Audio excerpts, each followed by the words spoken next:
Should be getting I a see pop-up. Bob. How you doing? Bob just signed on. Hey, Bob. Hey, Bob, I've been meaning to call you. Yeah, Okay. hi. You're doing Hamfest this year? Yep. So, since I took over Jim's job as secretary, if you need any communications out, let me know and I'll get working on that for you.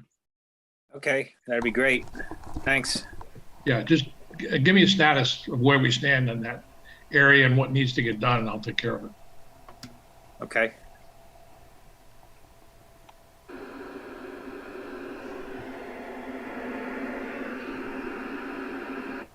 I'm going to get my radio sound set up so you can hear it on Zoom. So what we were going to supposedly try tonight, and Ron and I tried it a couple hours ago and it actually worked, we'd like to do the VARA demonstration on the 14706 repeater. With your permission, of course. Yeah. The only thing that might be a little bit confusing is if anyone's listening on the repeater, there might be a little bit of a delay. Zoom should Right. be close to The sounds won't link, but I mean, if someone's listening on the repeater, they'll hear both sides of our conversation. I mean, the VARA conversation between Ron and me. Okay. Yeah, it might be like a half a second on Zoom, Right. and if you're on YouTube, it might be about 30 seconds. And Mhm. of course, if you're watching the recording on YouTube, there'll be nothing on the repeater. Got it. Yeah. But we tried it. Worked really well. All right. Amazing. Get started in about another 30 seconds or so. Should be good. Bob, I see you still have the clipboards there.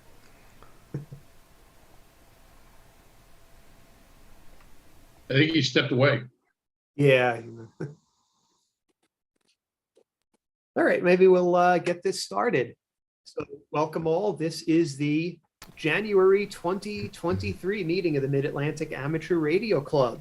So for those watching us on YouTube, we are an amateur radio club. We're in the Philadelphia area. You can find us at www.marc-radio.org. That's MARC-radio.org. So I'm Jeremy, N2ZLQ, the club president for 2023.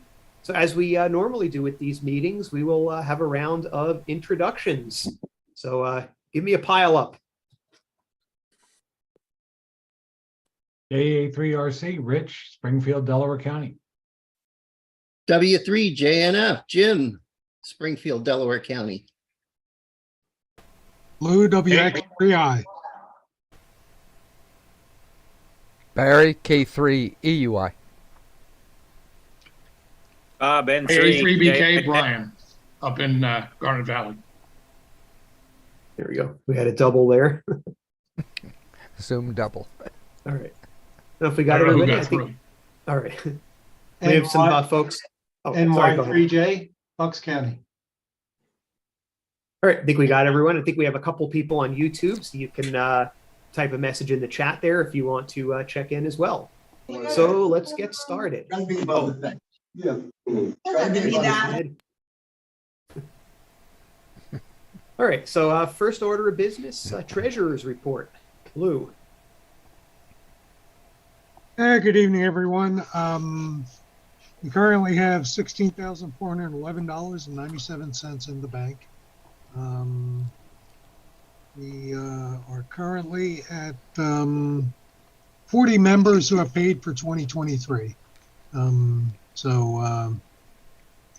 Please, if you have not re-upped, as Dennis likes to say, please do.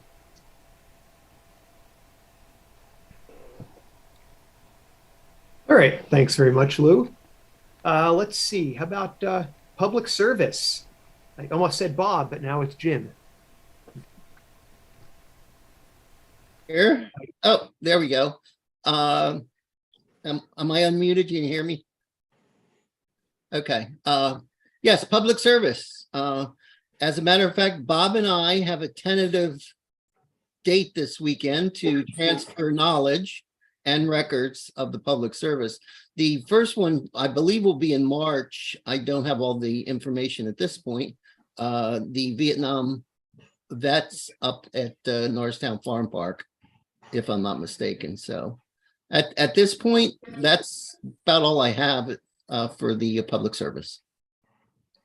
All right, thanks, Jim. Yeah, I believe that's March 25th, which I was just noticing is the same date apparently as our March breakfast, so we might have to think about that if we want to move that.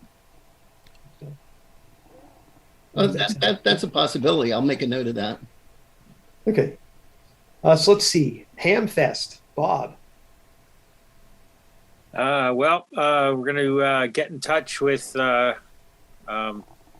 Kim very soon and verify our date and check on a few other things. And as soon as we have the date verified, then I think we can go ahead with printing up the flyer. I think I'd also like to check, make sure we can get some card checkers. Maybe if we do it this early, maybe we can actually get some, and then we'll be able to print the flyer up a little bit earlier with maybe some more accurate information, and then we'll just start working on it. There's some ham fests. There's a ham fest coming up in New York Ham Fest coming up in April 29th. And I'd like to have flyers available to take to that ham fest. So that's kind of what I'm shooting for getting the flyers ready.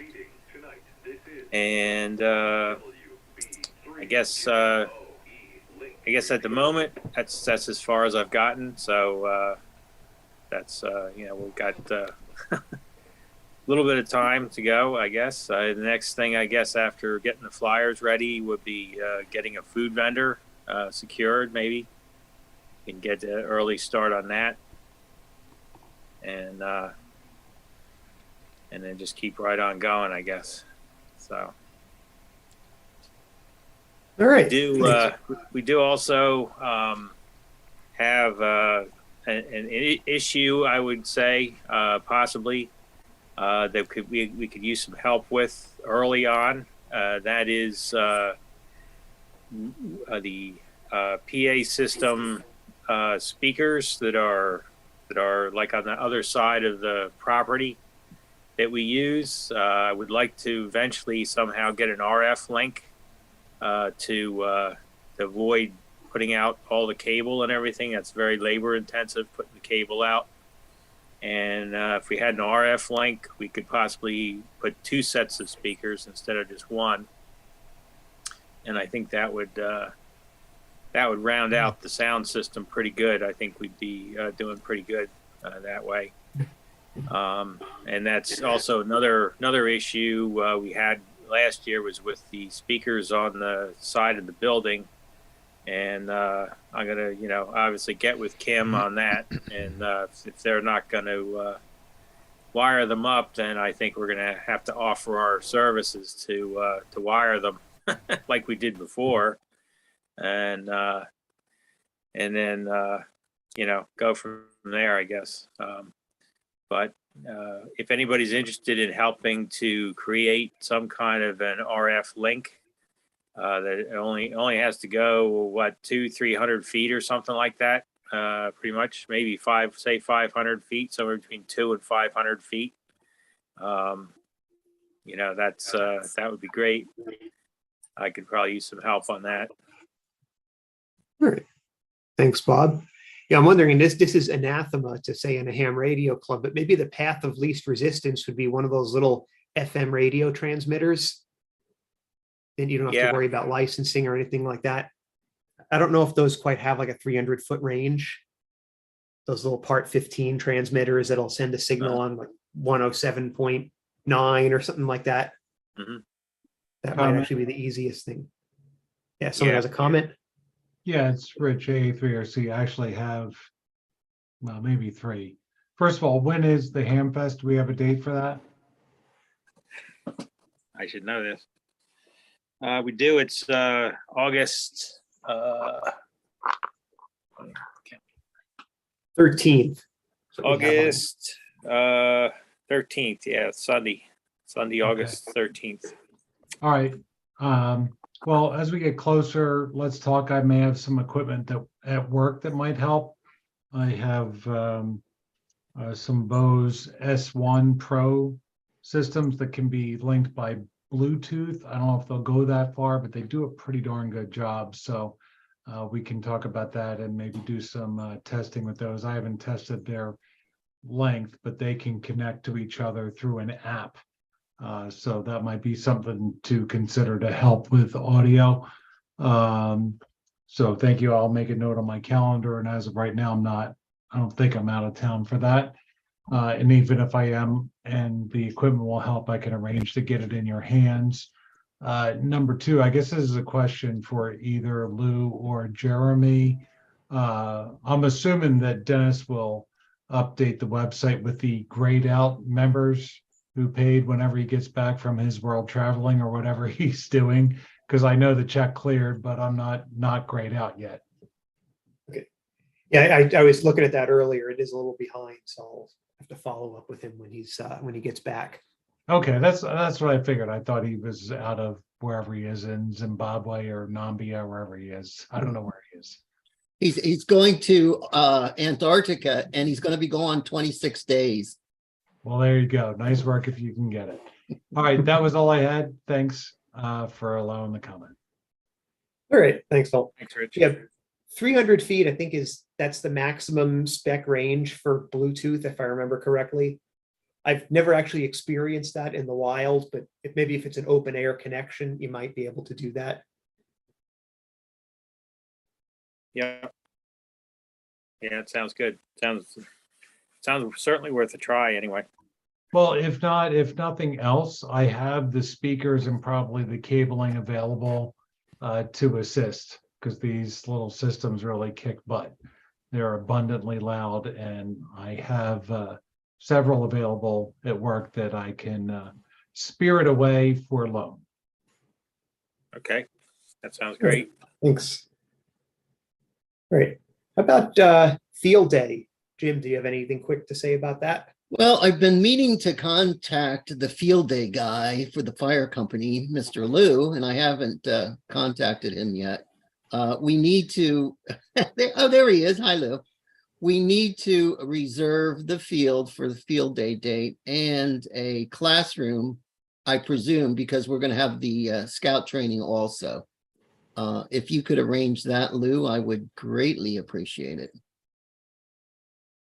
Okay, I will do what needs to be done. We've had a change at president, so I need to make sure the new president is on board with how this is done, or if he has other ideas. So we'll see, but should not be an issue. I mean, we've always been good tenants, so Right. I don't anticipate any issue.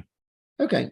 If you do come up with some problem, let me know and we'll go to plan B.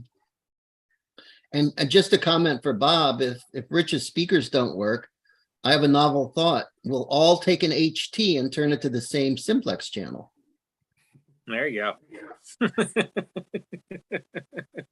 Yeah, we could do that too, but then we got to worry about identifying and everything, and also playing music.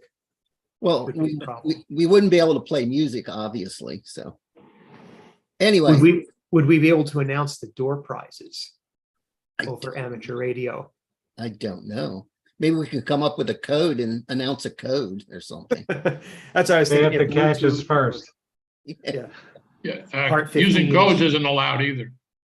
Oh, All right. well. That's all Before I we have.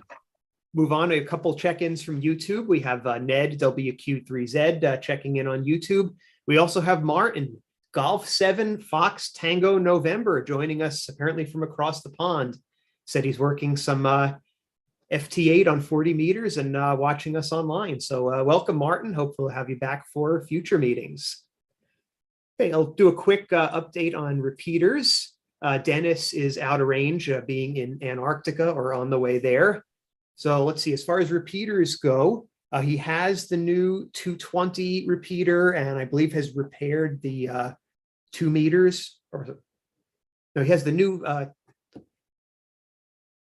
what are the new ones? The Yaesu repeaters, Yeah, the DX or DR2X. That's it. DR2X. He has both of those, so they're being spec'd out right now. So when he gets back, so 220 is actually currently on the air in Derby. That's currently not connected to 2 meters. He's troubleshooting some issues with that. But 2 meters and 220 in Derby are running. 440 in Derby will be back up once Dennis returns, and we'll be replacing the 440 repeater in Paoli with an updated model. And that one is actually currently connected to Steve's gateway for WinLink. We may switch that back to Derby once we get the Derby repeater up and running, because that's a little closer to Steve's place, so it's an easier run for him. But other than that, repeaters are up and running. Nets are taking place every Wednesday and Sunday evening at 8:30 p.m. That's on our 147.060 and 145.130. So sorry, Martin, you're a little bit out of range for that, but I think the rest of us are able to get into those nets. Let's see. The next club breakfast is going to be this Saturday, January 28th. And Ned asked me to give a plug for this. It's going to be at Andy's Diner, which is on Ridge Pike in Conshohocken. It's right off the one of the exits from the Blue Route. I mean, basically, you get off the Blue Route, you can almost fall into the restaurant. Last time we were there, I think a good time was had by all. So that will be this Saturday, January 28th at 9:00 a.m.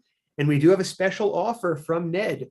For a first-time attendee, if you show up to the breakfast, Ned will pick up your meal. So they say there's no such thing as a free lunch, but I don't think anyone said anything about a free breakfast. So you can try to test that theory. Come on out on Saturday morning. We do have a VE session coming up on February 4th, which is the following Saturday after that. That will be at the Lower Providence Township Building, starting at 9:00 a.m. So does anyone else have any other announcements for the club? Just a quick one, Jeremy. Sure, go ahead, Rich. Yeah, sorry, I had to back out of tomorrow night's net as net control. So if anybody can pick up net control tomorrow night, I had an event come up that I have to attend, so I will not probably be back in time for that. So it's still open on the Sign Up Genius. So if anybody could pick that up, I'd appreciate it. Thanks so much. All right, thanks for the reminder, Rich. I'm sure we'll get that covered. If nothing else, I'll probably do that, but I'm hoping that someone else will take it. We'll spread the wealth a little bit. Okay, I'll give a quick update on some upcoming programs. For our February meeting, we're going to have Dennis, K3DS, who hopefully will be back from Antarctica by then, and he's going to tell us about Fusion, not just another digital mode. So as I said before, we do have 2 Fusion repeaters. One of them is currently down, but will be back up pretty soon. So we'll learn a little bit about Fusion. In March, we're going to have Alan, KU2Y. He's going to tell us about amateur radio activities at Villanova University. He's been instrumental in getting the Ham Radio Club at Villanova started up again, as well as the CubeSat Club. They're using some interesting amateur radio stuff. They also did a balloon launch last year. So we'll hear a little bit about that. April, we'll hear from Steve, K3FZT. He's going to be talking a little bit more about Fusion, and in particular, our Wires X gateway, which is currently set up. So you can learn a little bit about using that. And in May, we'll have another member, Andrew, KA2DDO, and he's going to tell us about APRS, the Automatic Packet Reporting System. And then probably in June, we'll have a meeting to discuss Field Day. That'll be a little earlier in the month because it usually works better if we have the meeting before Field Day. It's the way time seems to work. Usually having the meeting to plan before is the best way to do it. So those are our club activities for the next couple of months. So if there's nothing else, we'll move on to this evening's featured presentation. We're glad to have back one of our returning champions, Barry, K3EUI. He always gives a great presentation, no matter what he talks to us about. I have actually known Barry for quite a while through Physics Teachers Organization, and Barry is a very talented teacher and presenter, so we're always glad to have him back here. And today he's going to tell us about VARA. So take it away, Barry. Okay. Thank you for the kind introduction. It's a pleasure to be back. I was thinking there's 2 ways to view a talk on VARA. One is, like just what is it? And what are these sound card modes? But we've been talking about sound card modes for quite a while. And Jeremy, I heard, gave the talk on FT8, one of the sound card modes. And Steve, FZT, gave a talk on the overview of WinLink. So I thought what I'd do tonight is kind of merge what has already been discussed and look at WinLink using the mode called VARA, or VARA on HF, single sideband, or VARA on 2 meter 440 FM radios, and the modem is just called VARA FM. So it makes it kind of easy. So I was putting together a slideshow based on other stuff that I had and then some new stuff. And I realized the more I get into a topic, the more I'm curious about this or that. And I build up my slide collection to be way, way, way too many slides to, do in a half hour or 45 minute, or I could talk about VARA and sound card modes for 3 days. So not going to do that. The other thing I thought would be maybe more enjoyable was to see an actual demonstration of VARA using WinLink tonight. And Ron and I tried this a couple of hours ago. Ron's up in Bensalem, so it's too far for me to hit Ron directly on 2 meters. We're about 40 miles apart. And there's a couple hills, I think, between the two of us. But we were able to successfully use a simplex frequency and use a digipeater up in Roxborough, something brand new set up by Jeff DiPaolo, WN3A. So a digipeater simply catches information with VARA in this case, and a moment later, like 100 milliseconds later, retransmits it. So it's like, Pony Express. The message goes from me to Roxborough, then Roxborough to Ron, all on the same frequency. So I can't hear Ron directly, and Ron can't hear me directly. But we can both hear this digipeater because Roxborough is about halfway on a nice hill up there. So we tried it, and we got it to work.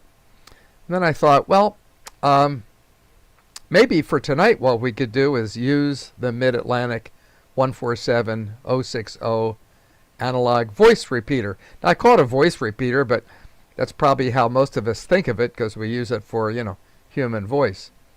But what is human voice? Well, it's just sound, right? So VARA is no different, except the VARA sounds are a little gruff compared to our, melodious human voice. So Ron tried that. I guess it was, about 4 or 5 o'clock this afternoon? And after a couple of what we call rookie errors, which we all make, having the wrong modem or the wrong frequency or the wrong PL or whatever it was, we got it to work finally. So we thought tonight we'd do a demonstration of how you could use a sound created in a sound card, hook it up to an FM radio with a modulation structure called VARA, and see how well we could communicate an emergency message between Westchester and Bensalem. And we did all that after a couple of misfires, and that's what we'd like to demonstrate that tonight. So, are any of you listening on 147060 right now besides on Zoom? So I probably ought to identify in voice what we're going to do. Let me turn up the sound a little bit. So I've got Zoom microphone here and radio microphone here. So let me just identify. This is K3EUI. We're going to be using the 147060 repeater, Newtown Square, to run a couple of demonstrations using WinLink's VARA FM modulation. So if anyone listening on the repeater hears some strange sounds, that's us. And we'll be through in a couple minutes, maybe, if we're lucky. K3EUI Barry, Westchester, and Ron NY3J up in Bensalem. But all you guys are going to hear on the repeater is a lot of weird sounds. So with that, I'm going to share. Let me turn the radio off. So I have the sound in the back. Does that come through the Zoom microphone? Okay, good. So you can hear what I'm hearing. Whoops. I'll squelch that. You can hear what my radio is hearing from Ron on the Zoom microphone. Or Most of you have, 14706 radios in and around. You could turn that on. Jeremy might mention there might be a slight time delay, so that shouldn't be too much of an issue. So first I'm going to go to share and share just a couple of slides of my multi-slide presentation. And then I'm going to stop and Ron and I are going to do a demo. So I'm going to go to slideshow beginning, and you see what I see. You'll need to, oh yeah, you're shared, okay. Okay. So Jeremy, you see it? Yes. Okay. So this looks a lot like my pickup truck. All right, I think, oh, you're good now. Okay. Okay, if everyone else could mute your audio, because I'm hearing some other sounds coming through on Zoom. Okay, so MCOM, emergency communications. Well, it's different from like Jeremy did the talk last time on FT8. FT8, I think, is the equivalent of about 3 words a minute, and you can work the world on a couple of watts and a pretty simple antenna. Most of us play with that, and it's just amazing. But you don't get to know much about the people you're talking to because you just exchange grids and signal reports and you log them and move on. Emergency communication, what that's all about? Well, that's a little different because if we're handling emergency traffic of some sort, we've got to be reliable.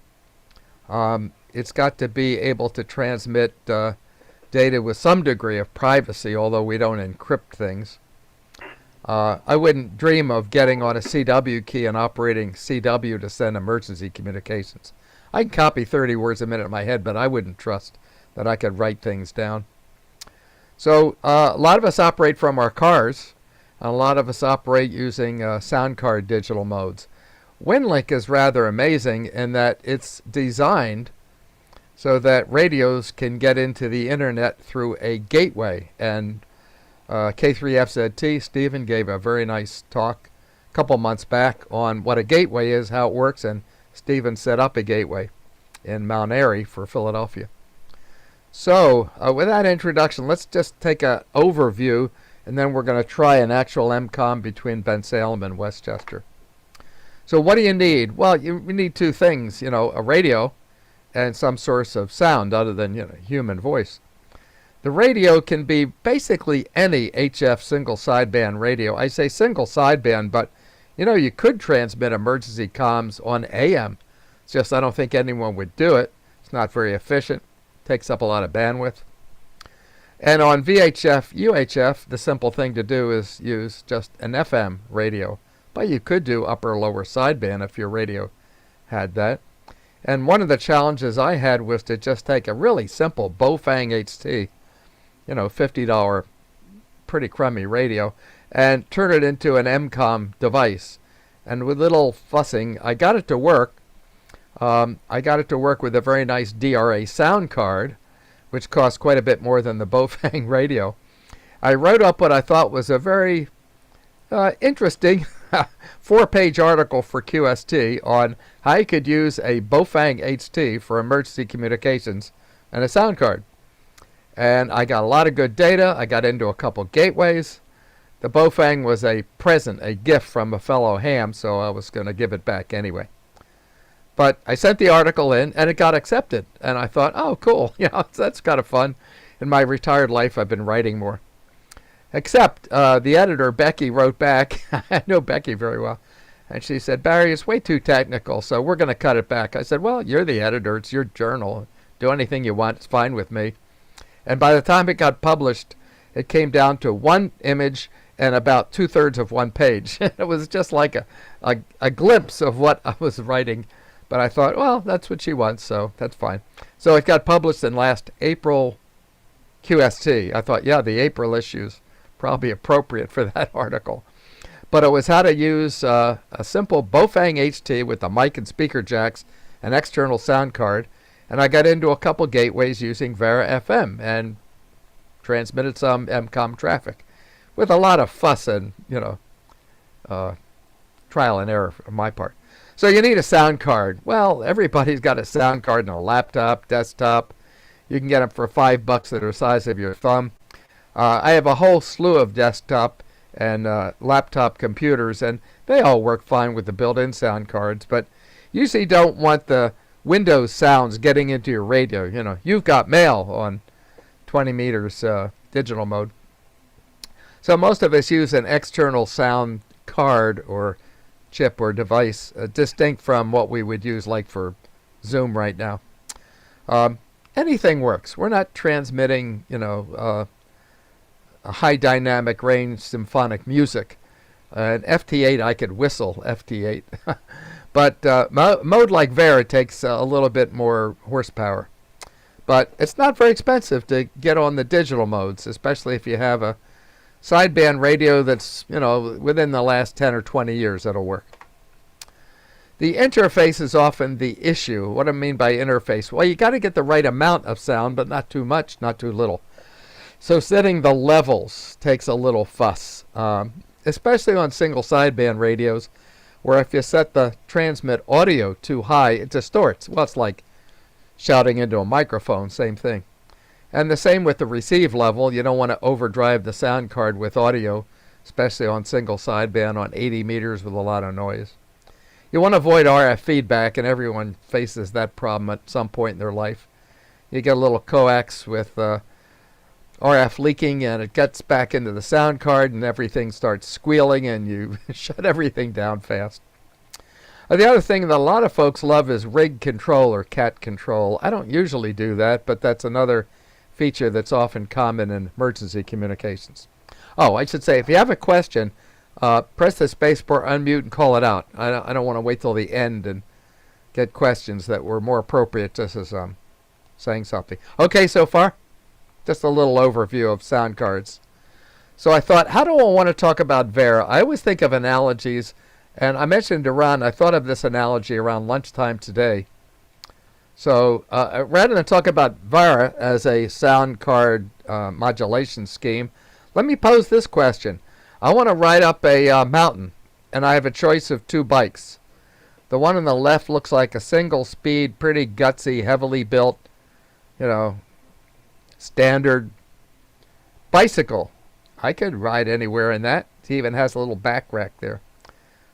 Looks like rugged tires, like the color. Look at the bike on the right. Well, that's a little fancier, isn't it? Oh, it's got some handbrakes. Oh, it's got some derailleur with it looks like, you know, 10 or 20 speeds. Oh, it just looks like, you know, shock absorbers in the front.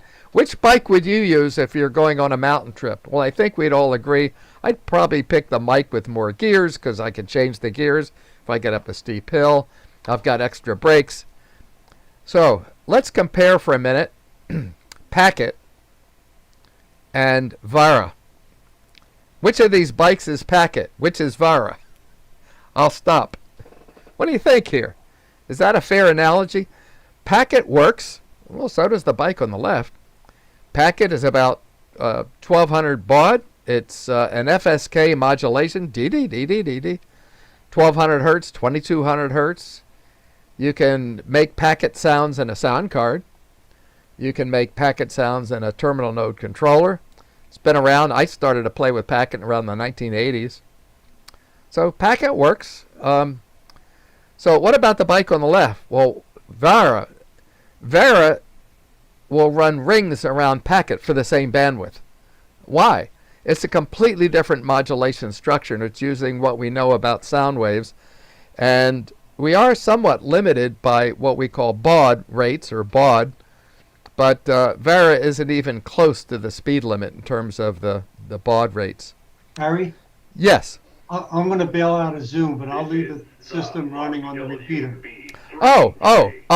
Yeah, because we're coming up 8 o'clock. Let me break and let's do our demo right now while you're here. I forgot. Sorry. Okay. But- Yeah. but if So I- I'm gonna if I leave- break. If I leave, the system will still be running on the repeater. Yeah, but we might want to talk to you or yeah. Okay. Right. So I'm gonna stop sharing, and I'm gonna share something different. Let me minimize my slideshow and come back to. We're gonna do a live Vera show. All right. Now do you see my screen, Jeremy? I see it. Okay. So here's WinLink opened up with a couple of windows. So I don't want to take the time to describe all this, but here's WinLink Express. Used to be called RMS Express. I went to message and create a message. So here's a message I'm going to create. I'm going to send it what's called peer-to-peer. That means just me to Ron. Neither of us are, well, actually Ron is a gateway, but not tonight. I'm going to send it to NY3J. That's Ron. I'm going to say what I want to say. This is a test. And I'm going to send Ron an American Red Cross Daily Shelter Report. It's a standard MCOM message. So I attach that to this. I post it to the outbox. And, oh, what did I just do? I forgot to hit post. Well, I'll tell you what I'm going to do, because I've already done this. I'm going to get one I sent to Ron this afternoon and just move it back to my outbox. Sorry about that. So in my outbox, let me click on outbox here. I've got, here's the message. And it's all set up. All I have to do is get a link to Ron and send it. So let's see if I can do that. I now go to a session. It's called a session. I call it a mode. Vara FM P2P. I put in Ron's call, NY3J. I look at my radio, and our radios today right now are on 147060. I'm going to unsquelch.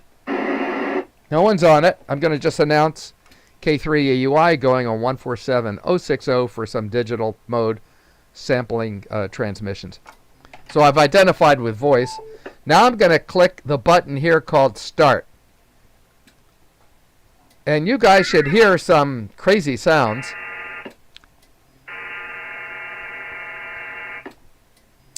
And I've now got a link with NY3J on your repeater. Now the repeater doesn't really care, it's just sound. But notice Ron's talking, then I'm talking, then Ron's talking. It's going back and forth and back and forth. Oh, and we heard the repeater ID come on and talk about a link, which may mess us up. But no, I think it's going to go anyway. It looks like it's sending. So look at this window. This is the Vara modem window, and it says, I'm sending this at about 2,500 bits per second. So right away, even on a repeater, that's twice as fast as 1,200 baud packet. So this window is sort of giving me an idea of the packets going back and forth, or the frames going back and forth. The sound is absolutely awful, but I don't care about that. I'm getting a message right now from Ron at 4,200 bits per second. That's like 3 times faster than packet. But I'm getting it in little bursts. And every time I get a burst, I respond to Ron, yep, I got it. It looks like we're done. Let me take a look at the RMS window and see if we're done. Oh, so now look at, so it said, hey, we're done. So Ron should have gotten my American Red Cross message, and I see he says thumbs up. And if I wanted to see it, I can show you briefly what it looks like. Oh, no, I guess I can't because I closed that window. Anyway, let me stop share for a second. The whole idea is, that was just sound. How did I make the sound? Well, I had a little sound card and a little ICOM 2-meter radio. It's no big deal. There's a little jack that says plug in your signal link or your modem here. Little 6-pin jack. I have an outdoor vertical on my back porch. Now, I'm in Westchester, so I can almost see Newtown Square. But Ron's pretty far away in Bensalem. We got a pretty good transfer right away, back and forth. And if Ron was about to share, a little tricky because of our computer setups, he could show you the form that he got from me, which is a standard American Red Cross Daily Shelter Report. And if I were to get on a microphone and discuss what's on that form, that would take me 30 minutes. It has a lot of names and phone numbers and all medical needs and how many cots do you need. It was a form that's about 2 kilobytes worth of data. But what, I sent it in what was that, 30 seconds? So let me stop, because I'm not sharing my screen. Let me stop and just ask if any of you have ever tried to send a WinLink emergency message. And I'm going to go, guys. Thanks. Ron, thank you. Thank You're you. welcome. Thanks, Bye. Ron. We weren't sure that would work over the repeater, because the repeater isn't designed for X, Nax, D, D, D, D, and our handshaking was pretty fast. But the repeater has a very short, what do you call it, a squelch tail. So, have any of you ever tried to send a WinLink message on either sideband HF or VHF 2 meter 440? No. There is a Delco Aries group. Who's the new EC now? Chris, W3CTK. There's a Delco Aries. There's a Montgomery Aries. I'm part of Chester County Aries. So the Aries Races groups are kind of county centered. And if you're interested in learning a whole lot more about emergency communication or helping out, whether it's a real emergency where the county needs, volunteers to go to fire stations, or we've gotten called out a whole bunch of times in Chester County when phone lines go down. We had a bad ice storm about 5-6 years ago. We got called out for 3 days. That exhausted us. So any questions so far about what Ron and I just did? We used our radios that I'd normally talk on with a sound card, and we got it to send a lot of information in a very short amount of time, borrowing your repeater on 06. It's pretty good at knowing how to disregard the courtesy tone and the. I wasn't mel sure tone. that it did. Yeah. Human voice. Yeah. Now VARA, if it gets a error, will just repeat itself. So I'm sending little bits of information. Well, like packet, little bits of information. If it gets clobbered for some reason, like the repeater ID comes on or the CW ID, I wouldn't think the CW ID would actually bother it because CW tones are nothing like VARA tones, audio. It worked. We have used a couple of other repeaters with the owner's permission. You don't want to get on any random repeater and start to do this stuff.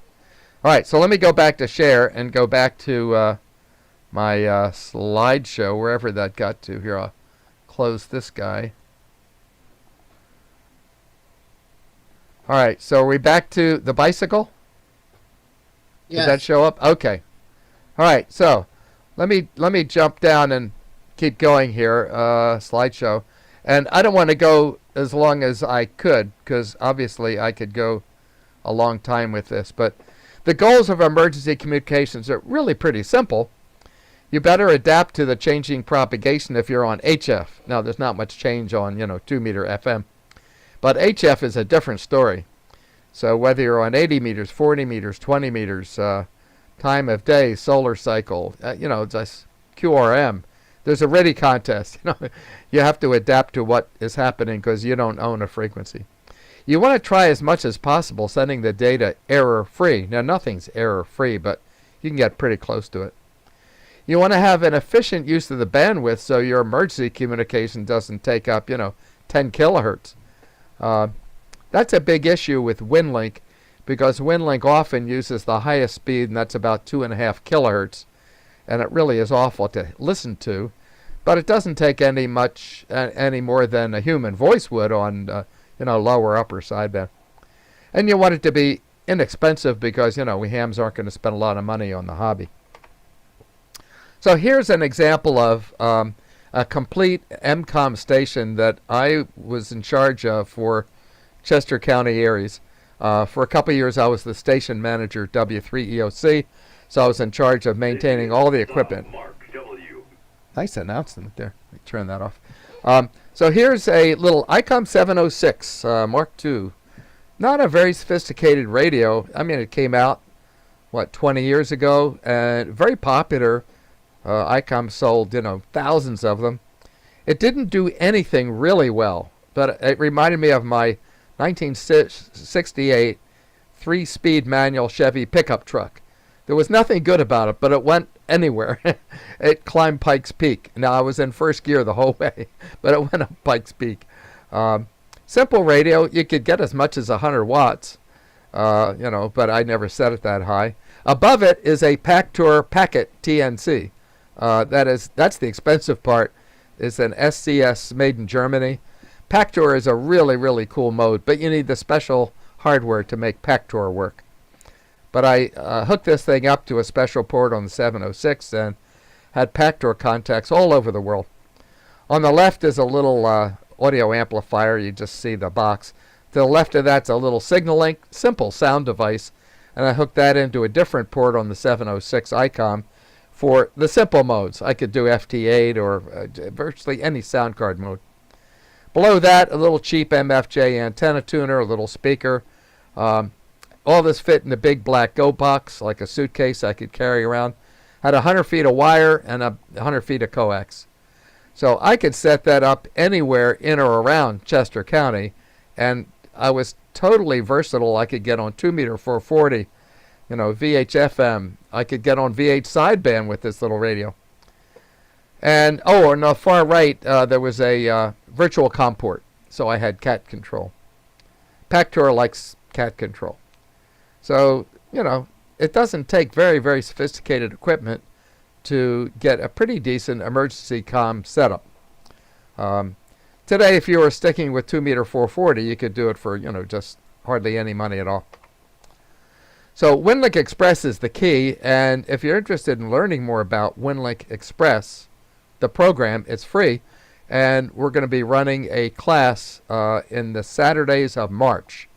We meaning the Eastern Pennsylvania ARRL section. And there's 2 or 3 of us who are going to be teaching this. There's no charge. First priority will be to any hams in the EPA section, but you don't have to be a member of ARRL to sign up. So let me know if you're interested in learning about the fundamentals of WinLink. We're calling the Zoom class WinLink for Rookies, real rookies. So WinLink can transmit email to gateways or to any ham, similarly equipped, software. And on single sideband. Yep. Jim? Is that a question? Brian? Yeah, I have a question. Yeah. This class, you said it's on Saturdays in March? Yes, March 4, 11, 18, 25. And how many sessions constitutes a complete course? 4 weeks, each 4 hours. It's going to be 1 hour on 4 weekends, because after 1 hour, people are going to want to do something else. Yeah. 9 o'clock in the morning, totally on Zoom. Okay.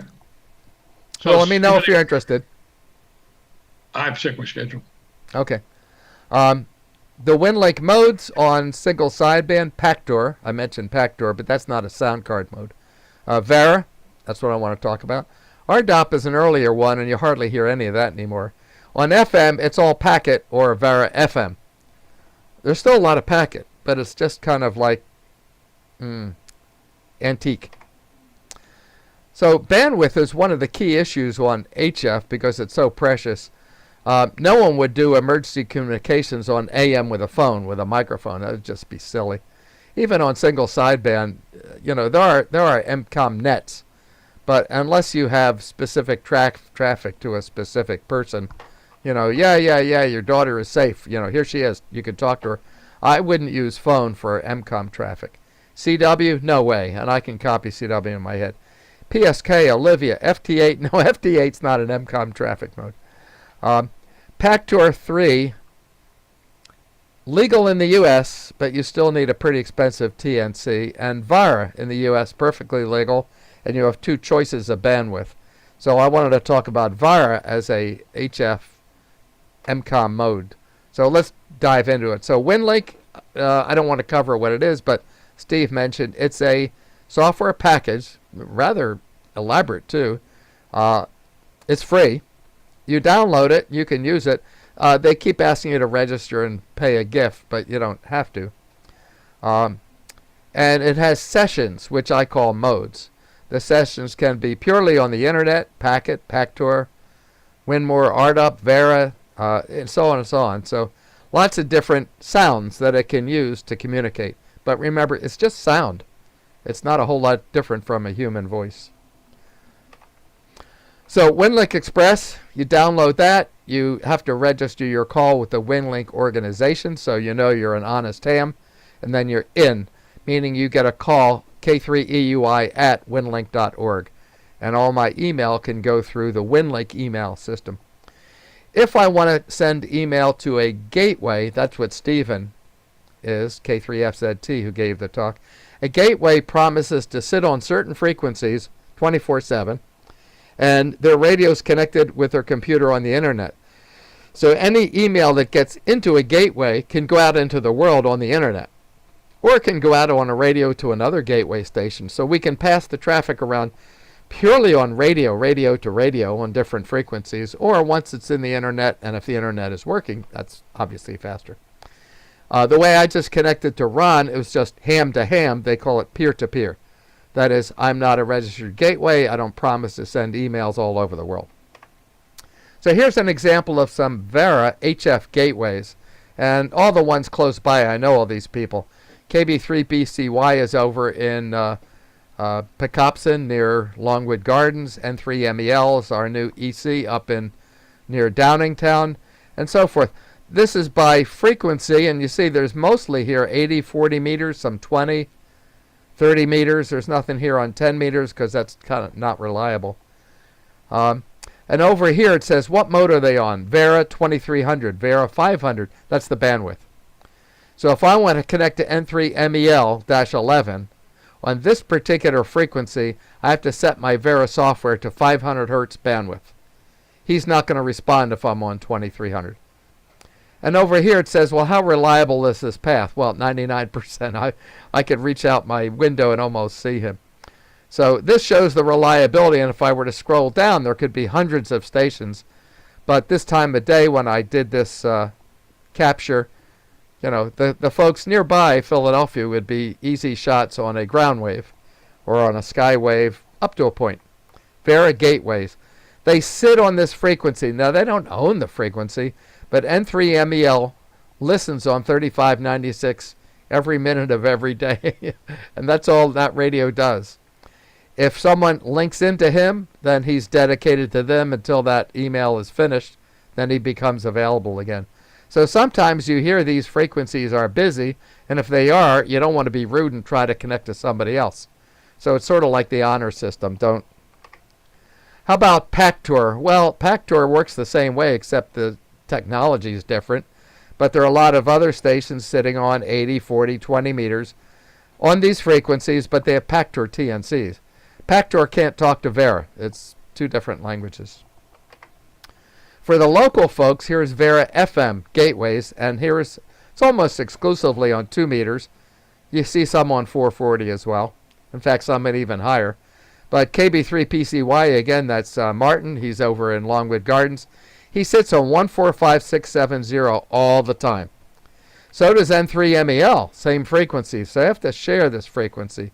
So does W3CTK. He's the Delco EC, Chris, and I think he lives in Villanova.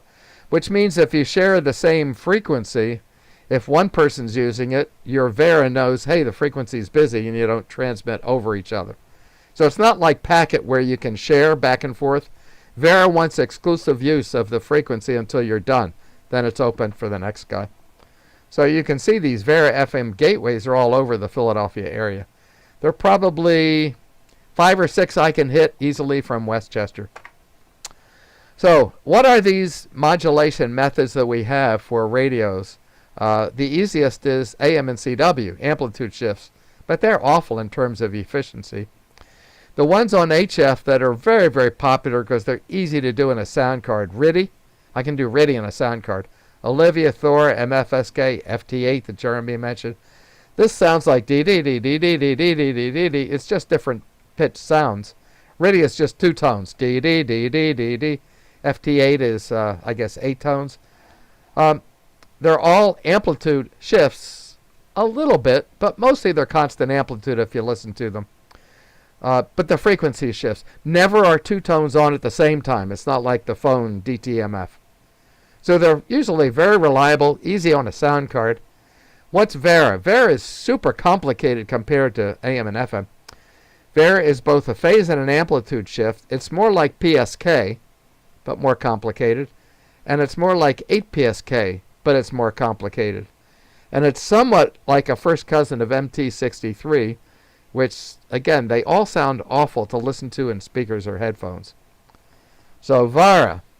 So let me just quickly show you what a couple of these would look like on a radio oscilloscope, an RF oscilloscope.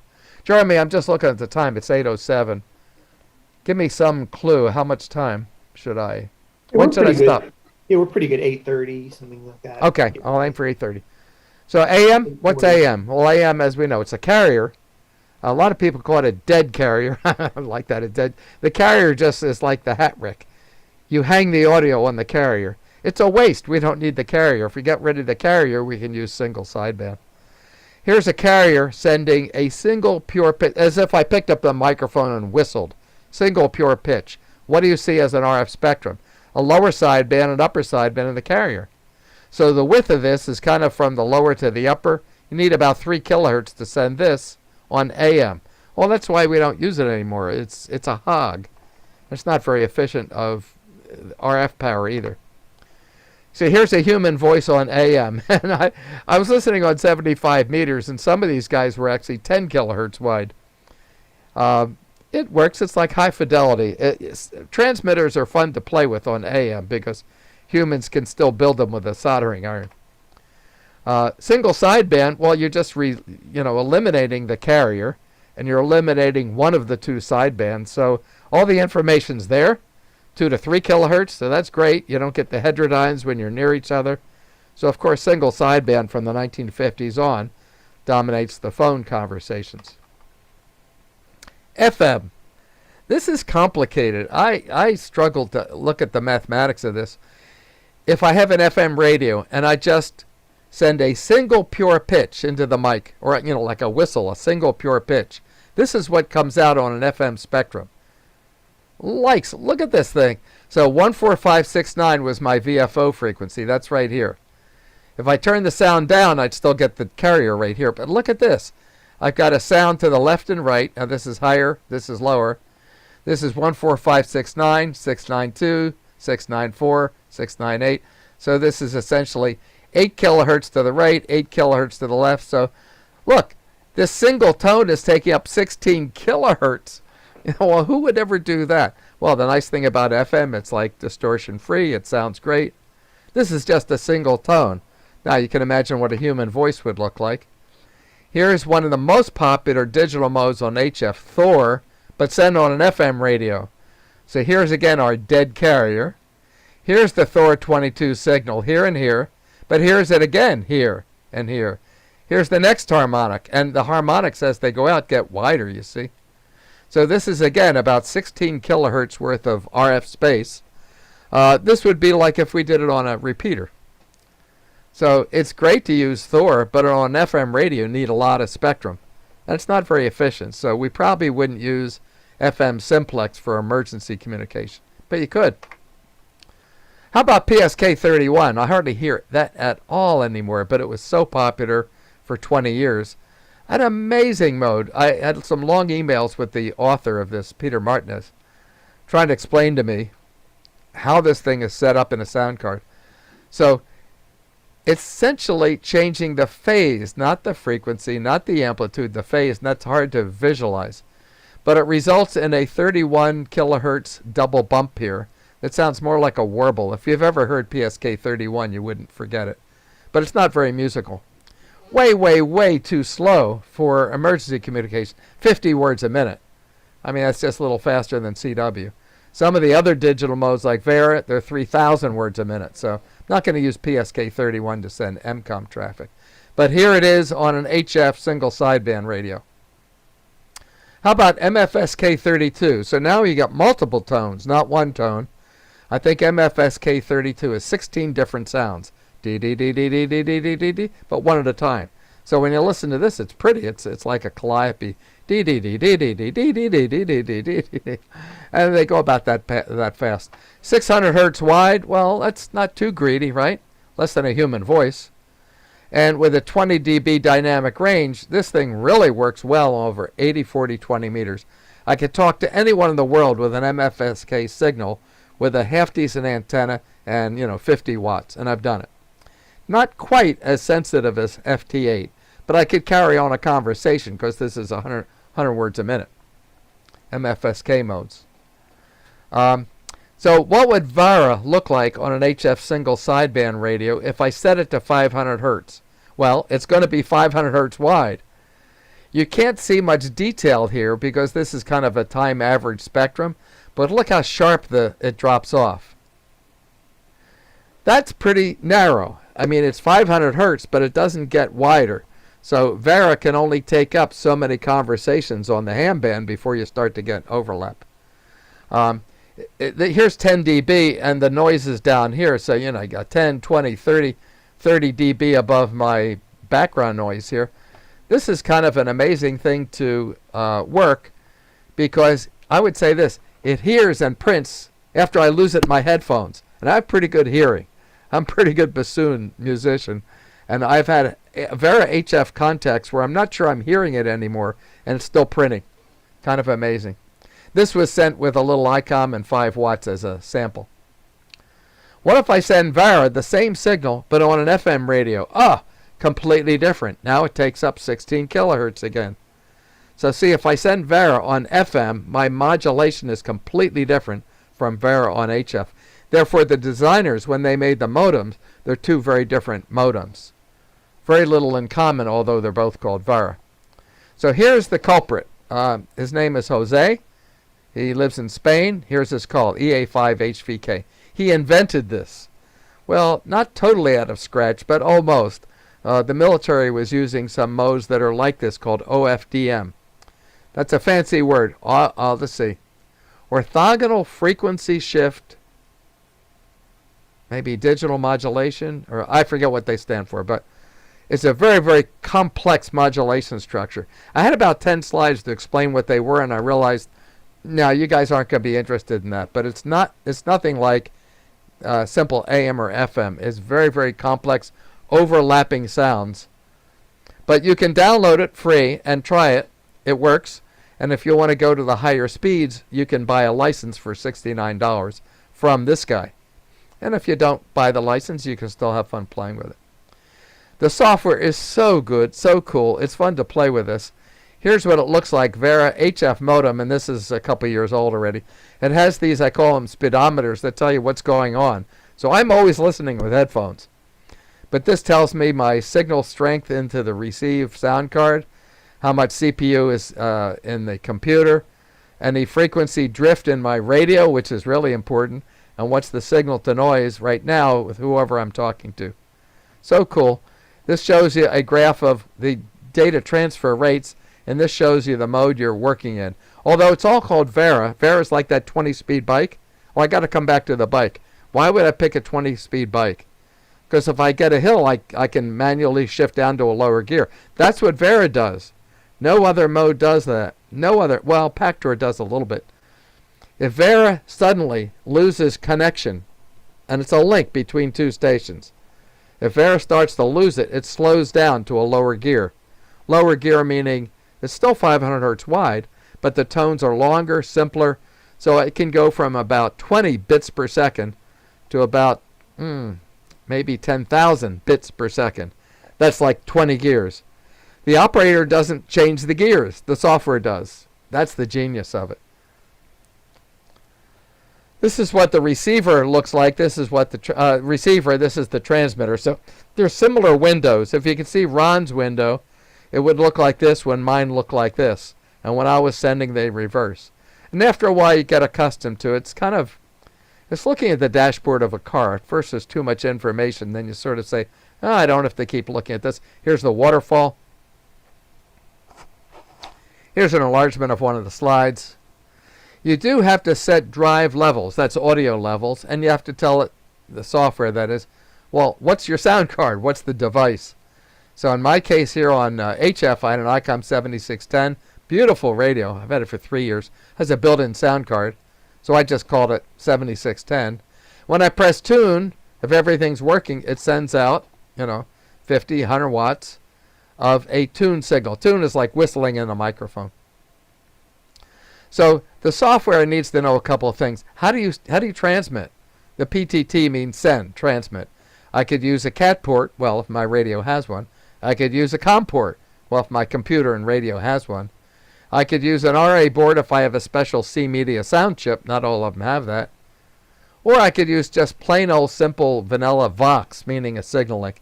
It means as soon as there's transmit audio, the audio trips the Vox circuit on the radio and it switches to transmit. It's just like if you ever use Vox on a microphone, same thing. The speakers have to be set up for the right volume. Speakers is the transmit audio, microphones receive audio. blah, blah, blah. So here's the Vera HF speeds. I wanted to spend some time looking at that. Vera HF version 4. So this is out for the last year or so. Let's look at the 500 hertz bandwidth. So this is like, the slow speed. This is the high speed. Slow speed. 23 symbol rate. Now, symbol rate is what we usually call baud, right? Symbol rate. Something's changing. So something's changing 23 times per second. But instead of one signal, it has 11 signals. They're called carriers. So picture 11 tanks lined up on a hill. Each one's firing 23 times per second. That's what we've got.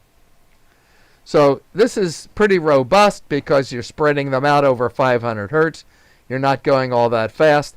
FSK means it's just a sound or it's no sound. It's like 23 RTTY signals. It actually sounds kind of pretty.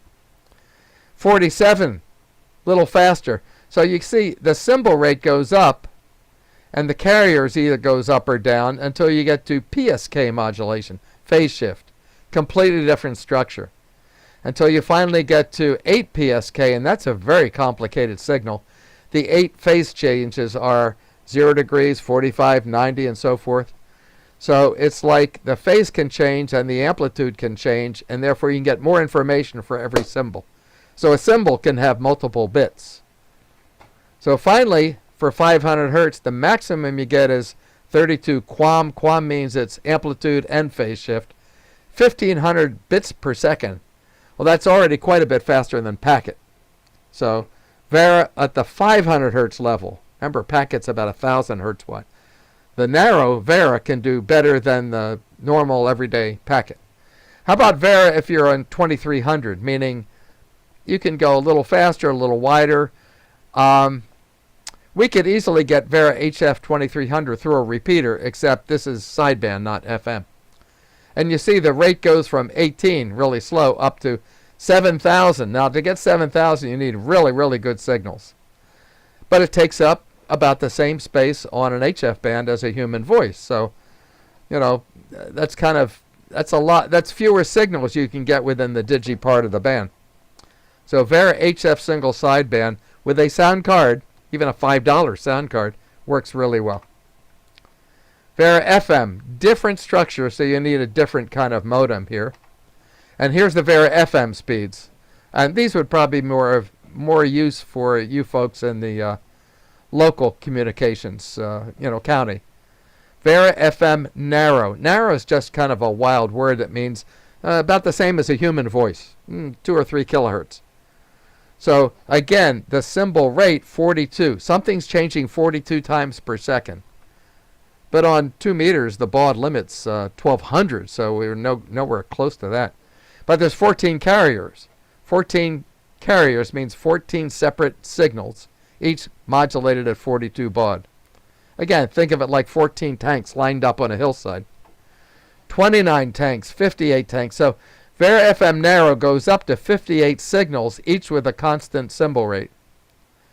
12,000 bits per second. If you could get that, you need a very, very clean signal. I'm talking mostly here now on simplex, but I've gotten it on a repeater. Vera FM narrow will go on a repeater. If you get 2 signals really strong into the repeater, and the repeater's got superbly clean audio, I've gotten to 10, 11, 12,000 bits per second on the UHF repeaters out here in Chester County.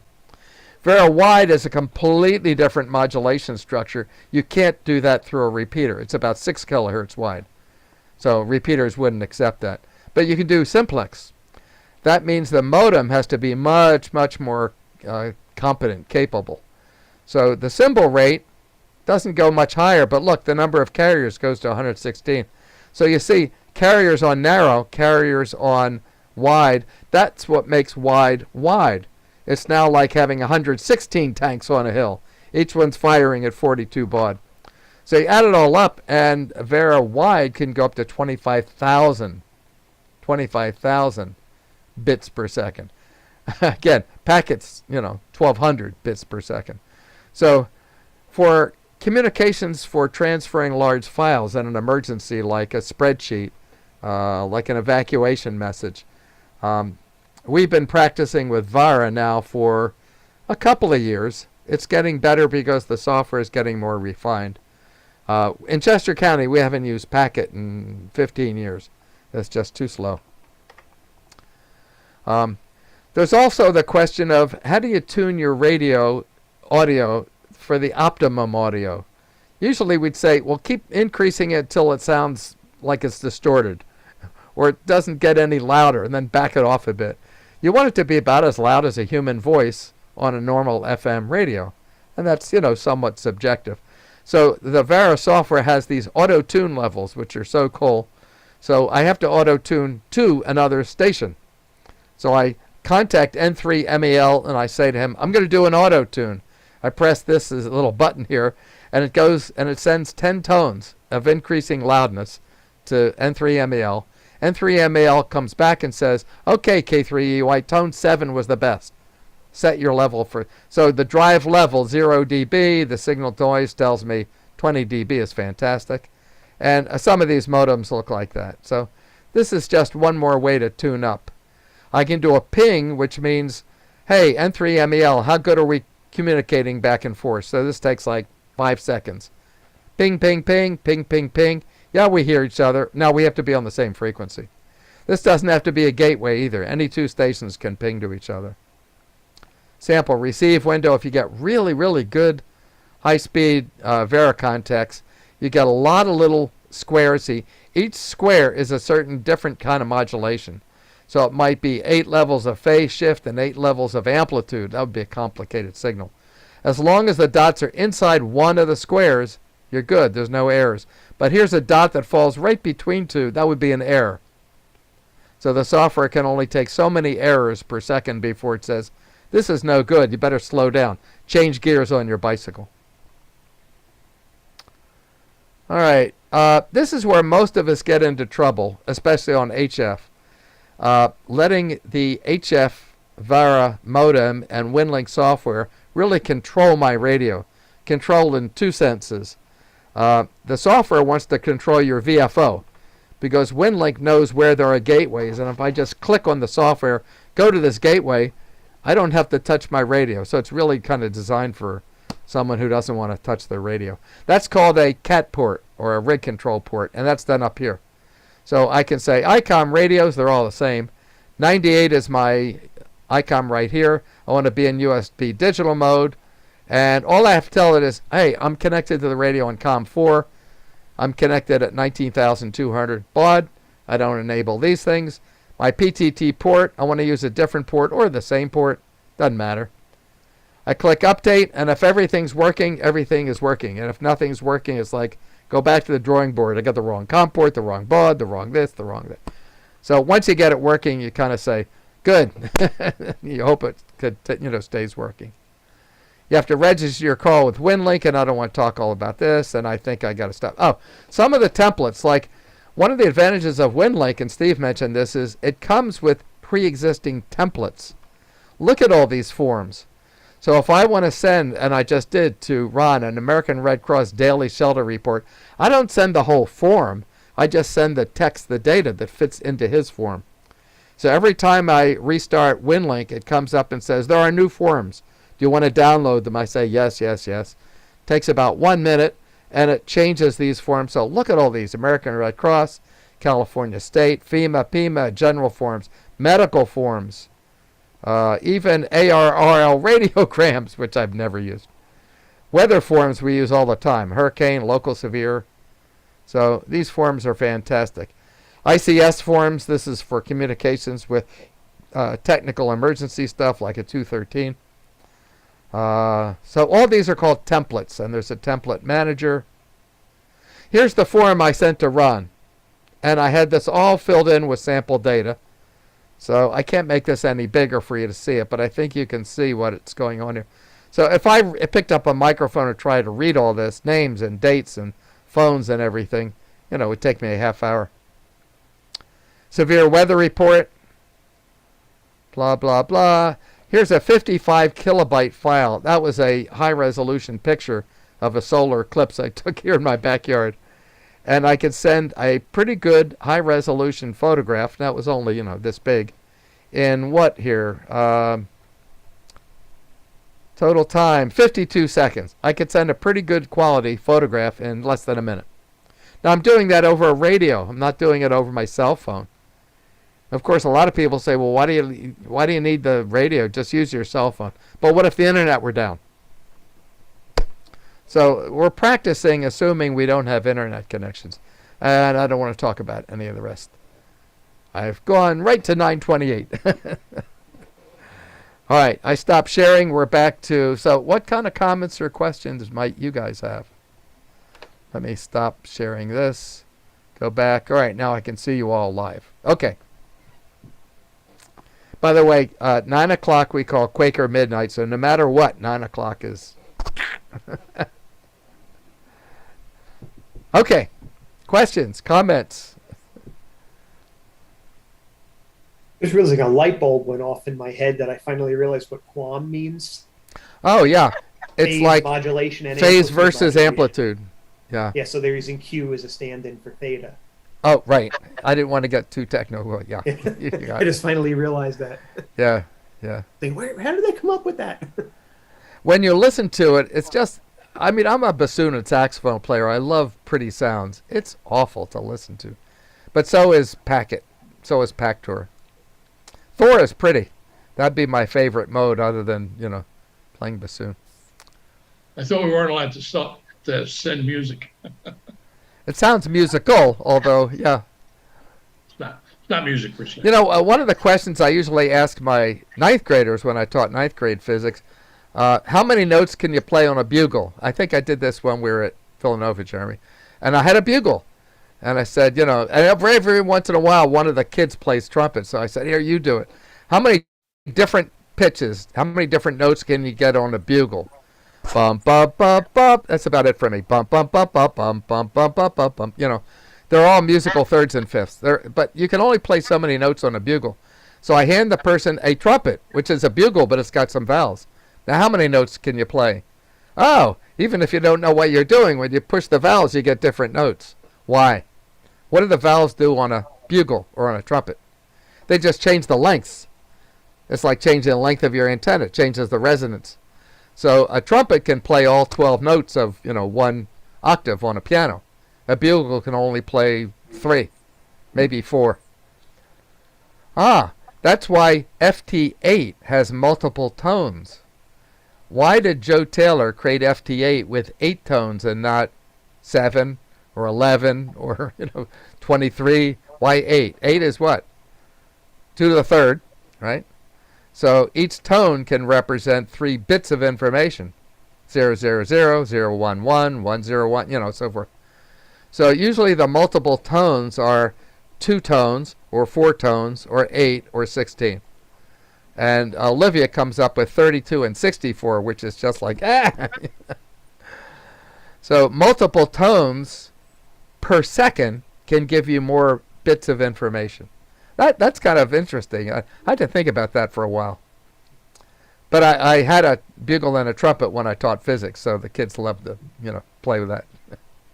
On the topic of tones, I want to hear you try to whistle FT8, because that's got 8 tones. But even the tube and throat singers can only do 2 or 3. Yeah. What's amazing about FT8, and I asked Joe about this, you can have 2 FT8 signals, and if they're separate by, like 100 hertz, your sound card gets them both, there's no overlap, and your software decodes them both. What if they get really close? Your software still can detect both of them. But what if the overlap is like 1 or 2 tones? How does FT8 know when it hears a sound if it's coming from the station below or above? Isn't that interesting? There are very, very specific frequencies between them. So once it knows the lowest and the highest tone of an FT8, it knows what the other tones have to be. And if it hears something else that's, let's say, 3 hertz off, it'll ignore it. So maybe the tone that's 3 hertz off goes for the other FT8. That's amazing. Now, if the two are completely overlapped or, it's just gibberish and you don't get anything. Every once in a while, I'm reading an FT8 screen and I'm thinking, that's not a legitimate call. What's the call letter? XXX46. That's not a call. It's because FT8 got confused. but it doesn't happen often. I got a question. Yeah, On one Brian. of those panels that you had to fill in the blanks for, Yes. the configuration panels, you had to select the COM port. Mhm. What's the basis for that? Oh, so let's say on HF, I have a radio and I have, see the radios today, most of them have USB connections on the back, and you just put a USB cable from the computer to the radio, and that creates a virtual COM port with a number, let's say Windows. So a COM port could be anything that the computer can use to send serial information to the radio, if the radio can accept it. Now, even 20-year-old Kenwood radios had DB9 connectors on them. That was a COM port. ICOM used a little single round 3.5 millimeter jack that they called their CI5 port, or some people call it CIV port. ICOM uses a connection to the computer that's very different from Kenwood and Yaesu. So a COM port is just a port, whether it's real. I mean, you know, like there aren't any more serial ports on computers these days. They're too crude. But if you get a USB to serial converter cable, then you can send a simple, you know, plus 12 volt or plus 3 volt signal into the radio, and the radio might see, oh, here's a RTS going plus 12, that means transmit. So the COM port is a trick to get your software to make your radio transmit. How do you get it to go back to receive? You turn the RTS pin back to 0 volts. So it's just like pushing the PTT on a microphone, except it's all done with, you know, a COM port and a transistor switch somewhere. All the new radios, every radio made today, well, except maybe the VHF radios, they all have COM ports of some kind. Why do you select it on that configuration panel? Because you have to enter the COM port. You have to know the COM port that's on your computer, and you do that with device. Are you on Windows? Yes. Okay, so Windows is easy. You go to Device Manager, and if you have a COM port, it'll list it. If you Okay. don't have a COM port, you can create one. You got a little USB cable that at the end of the cable has another little adapter, and it's called a USB to serial port converter cable. There may be 10 or 15 bucks. So that's used to hook into some port on the Yaesu. I don't understand as well because I don't own a Yaesu, but the COM port is either used as a dumb COM port, just make my radio transmit, or it can be used as a smart COM port, a CAT port, and change my VFO, change my filters, change this, change that, change the band, change the antenna, you know, make my coffee.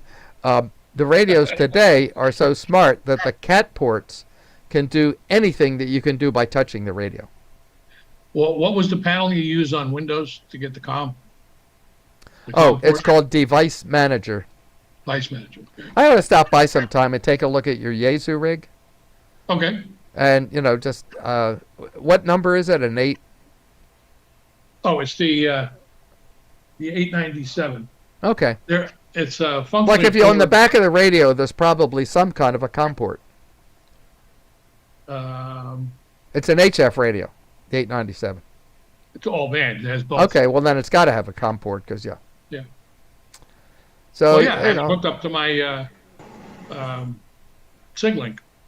No, the Signal Link's different. The Signal doesn't have a COM port. The Signal Link is just a sound card. The Signal Link has a USB cable, yes, that goes to the computer. Let's go back a step. The computer starts out with all these modes, making ones and zeros. The computer Yeah. side is just all digital. It goes on that USB cable to your Signal Link. The Signal Link has a little device in it called an analog digital analog converter. It's the size of your thumbnail. That's what converts the sounds from the digital side on the computer to what the radio wants. The radio just sees analog signals like a human voice. Right. The Signal Link does that converting for, you know, $100. But the Signal Link doesn't have a COM port. It does have a USB cable, yes, but it doesn't have a COM port. There are other sound cards, Digi-Rig, Rig Blaster, that have sound cards and COM ports. Why do you need a COM port? Well, you don't if your Signal Link's working properly. You can do FT8 with just the Signal Link. How does the Signal Link make the radio transmit? Oh, easy. as soon as the signal link gets any sound from the computer, it goes through a little rectifier, converts it to like 2 volts DC, triggers a little relay. A relay closes, and it closes the PTT on your microphone. So often when a signal link is working properly and you see that little red light come on that says PTT, Yep. what happens if your audio from your audio from your computer goes off? The red light goes off and your radio switches back to receive. So VOX means voice activated relay, VOX. A lot of the older sideband rigs, the fancy ones, had a button you could press that said VOX. Then if I pick up my microphone without touching anything, I say CQ, CQ, the radio transmits. I stop talking, it goes back to receive. So VOX originally was for human voice operated relay, but it'll work with a signal link too. Yeah, it's like hands-free in your car. Yes, yes. So there's nothing wrong with a signal link sound card, but it's kind of primitive these days. It works. Any other questions? I want to impress that it's just sound. And on the radio side, it's just analog sound. The only place this is digital is when it's in the computer as zeros and ones. Yeah, I understand. What makes my problem has been getting the CW? configuration panels. Yeah, oh yeah. What makes CW a digital mode? That's a good question. What makes CW digital? It is, but Look, you why? got 0 and 1, What's a on and zero in CW? a dot and a dash. No. No? No. A 0 is no sound. Nothing. A 1 is sound. So to make, let's say, the letter E, E is 1. What if I Yeah, want to but you have make have the I? sound No, that wait. corresponds No, to the no, dash. no, wait. I didn't get there yet. An E is just a 1. What's I if I send it with a Morse code key? Dit. In other words, I need the silence between. So an I, although we say dit, an I in binary code is 101. Sound, no sound, sound. Dit. And S, dit. It needs the spaces between. The dashes are not the zeros and ones. A dash Brian is 111. A dit I is guess- 1. I guess I thought that the zeros and ones digital mode, or dots and dashes rather, came No. out as 2 different voice frequencies. Oh, no, wait a minute. In RTTY, it's completely different. RTTY is one sound or another sound, but RTTY is never no sound. So radio teletype sounds like this. D D D D D D D D D D D D D D D D D D D. There's never sound. No sound, I mean. And there's never Oh, two sounds at once. CW is either sound or no sound. RTTY code, each character is 5. Oh, but that's because you need more of them to make the letter A, B, C. But RTTY is basically a 0 and a 1. A 0 is one sound, and a 1 is another sound of a different pitch. That's all it is. So you need 5 of the zeros and ones if you want to make a letter A. Because if you want to spell... And the what? All right. RTTY, the sounds are always the same RTTY length. They're always 22 milliseconds.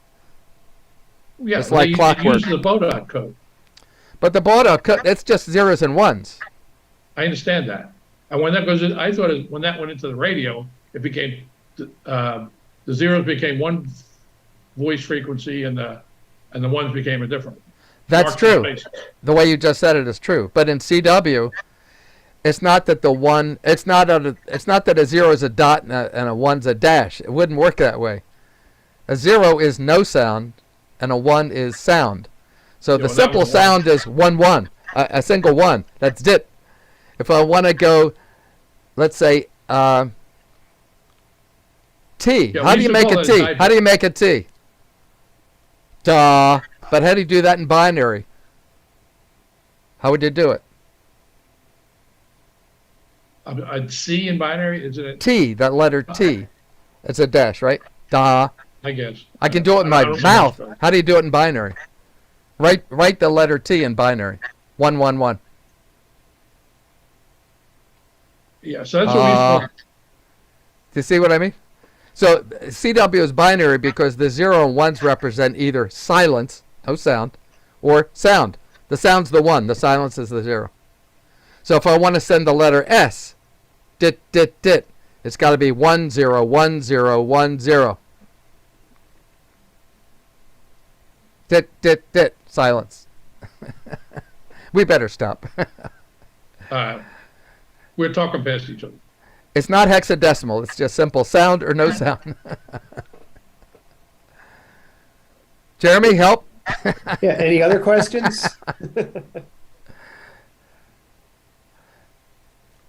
All right, if not, maybe we'll thank Barry for a great talk. Yes, thank I you. always have fun doing these. Yeah. It's like- It was enjoyable. Right. The live demonstration, I think, gives you a sense of what it's like. If you're not interested in talking to someone with a keyboard, you have more fun with a microphone, then go for it. If you have more fun with a hand key playing with CW, go for it. It's just another way to communicate. But whatever I type on the keyboard comes out as sound somewhere on a radio. All right, we'll have to make a time that's mutually convenient. Yeah, I live in Westchester, so I'm just, 30-minute drive at most to Garnet Valley. You working these days, or I've not been retired for 11 years. 11 years? Okay, well, yeah. Yeah, I'm well, getting I retired. I taught 1 year at Westchester and 1 year at Bryn Mawr. But that was sort of like my stint as being, I went from teacher Barry to Professor Barry. I'll be That 10 was years fun. in That was March. fun. I'll be 10 years retired in March. I have less time now that I'm retired. That's true. Absolutely true. My schedule. Well, I lived at a boarding school, though. I mean, I had no life. No life. Boarding school was a great place to raise kids and dogs. That was it. All right.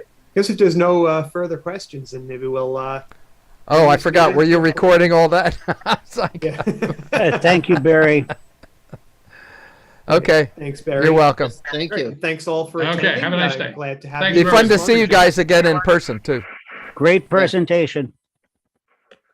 Thank you. All right. And we will see you again on February 28th, which will be our next meeting. And Dennis, K3DS, will be our presenter. So with that, we'll bring the meeting to a close. Say 7-3 to all, and I will Okay. see you again next month. Maybe we'll see you on Saturday. Oh, see you on Saturday. Yes, true. Yeah.